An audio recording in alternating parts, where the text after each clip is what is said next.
So this is my final build number 2.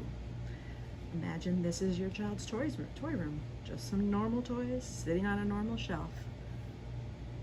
Put away nice and neat. But when you leave the room, do you ever wonder what happens?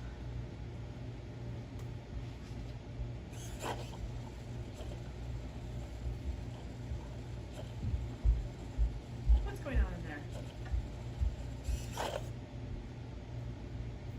I could have sworn I heard something. So that was a lot of work, very challenging to make, and I still didn't get what I really wanted to happen at the end. Is after the lights went on, I wanted to pause a second and have that little doll turn her head and look at you in the light, just once. And I couldn't quite figure out how to make it work. I'm going to keep working on it and see if I can, but I'm going to show you what's behind the scenes. So back here we have our breadboard, and each of the pieces, each of these wires on the breadboard is connected to a separate servo motor that controls each of these things. So one controls the turret on the tank.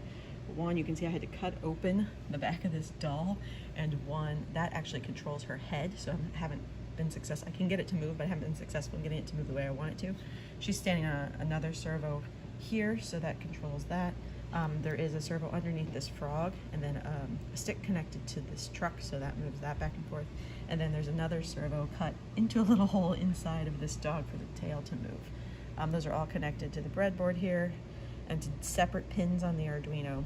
And then on a separate mini breadboard, I have a photoresistor circuit set up so that you can see on my code that when I have it at the top here, you can see my code. So that photoresistor is hooked up to the analog pin A0 there.